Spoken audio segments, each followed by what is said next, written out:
Okay, hadda waxaan u gudbanaa qaybteena work. So waxaan sameynayaa inaan haddana aan doorto new section hal container oo weyn, kadibna aan dhaho min height-ka waxaad ka dhigtaa height-kiisa min height, kadibna inner section aan dhex gelino. kadib marka inner section aan dhex gelino waxaan dooranayaa haddana image iyo text. So image ayaan inta dhex dhigayaa.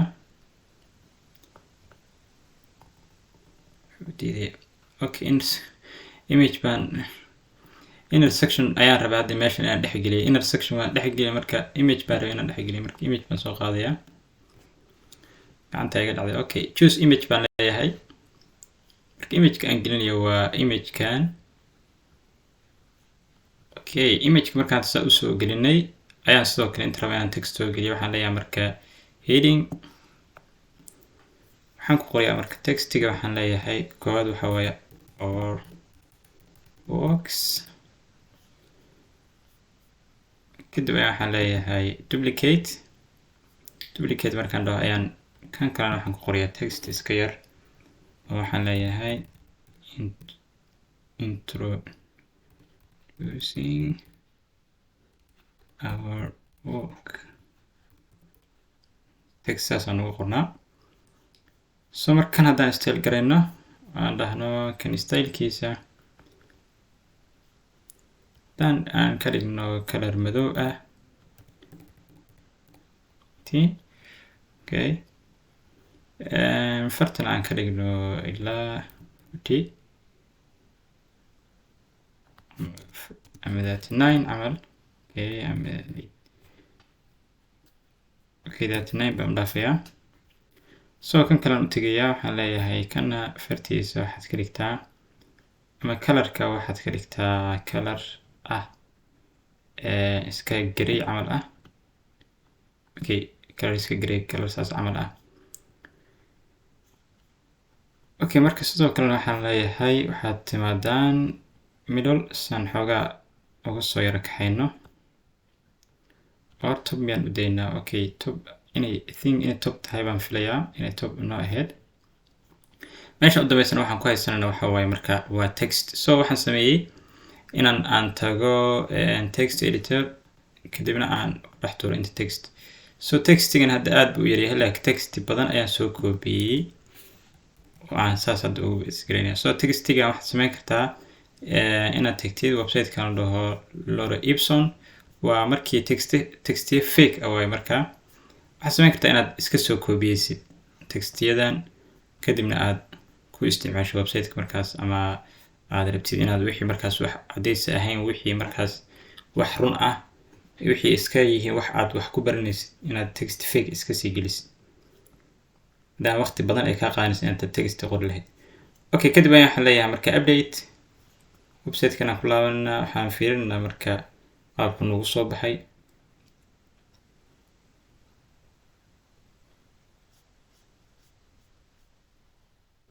Okay, perfect. si fiican ayuu hadda nagu soo baxay laakiin xoogaa waxaa moodaa in uu wax yar uu topkiisa yahay mid u dhow sectionkaas kale. So waxaan sameynaynaa inaan dhahno padding top. Yes, so kor ayaa hadda content ka gelina padding top ah. So content ayaa laga soo durkay. So hadda update haddaan dhahno aan ku laabano sidoo hore si ka qurux badan ayuu nagu soo baxaya.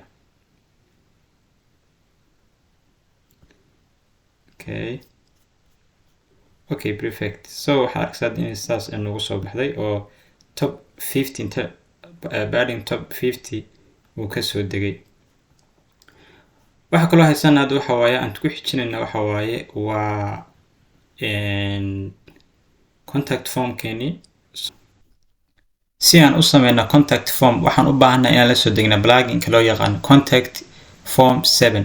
so waxaan tegayaa dashboard kan tegayaa kadibna waxaan ku dhufanayaa plugin kadibna waxaan ku soo dhufanayaa add new.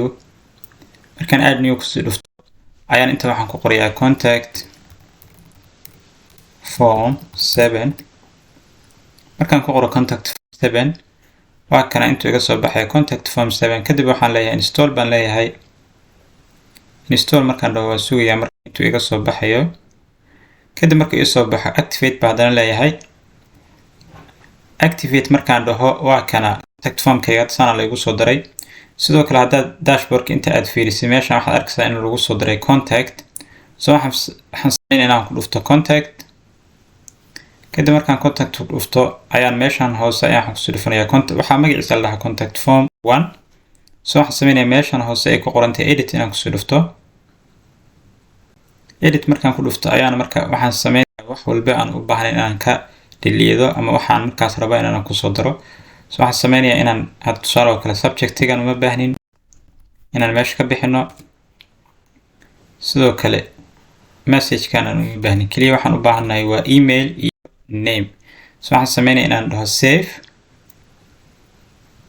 markii aan save dhaho ayaan waxaan ku laabanayaa marka Elementor so waxaan sameynayaa inaan harta kan soo koobiyeeyo markaan soo koobiyo ayaan waxaan sameynayaa inaan ku koobi gareeyo so waxaan sameynayaa inaan labadan bedelo marka meeshan aan map soo gelino intana aan soo gelino contact form so waxaan sameynayaa inaan kan deleedo kadibna inta aan ku qoro map Google Map so aan soo jeedo aan inta ku dhex tuuro Google Map intana sidoo kale inaan ka deleedo waxaan ka deleedayaa textigan naga delete okay kan kalena naga delete so waxaan sameynayaa inaan inta ku qoro marka contact so markaan inta ku qoro contact form 7 ayaa noo soo baxaya kadib waxaan sameynayaa inaan soo jeedo aan inta ku dhex tuuro markaan soo jeedo inta aan ku dhex tuuro ayaan haddana waxaan sii dooranayaa contact form 1 markii aan doorto contact form 1 okay sidoo kale waxaan u maleynayaa way u soo leeyahay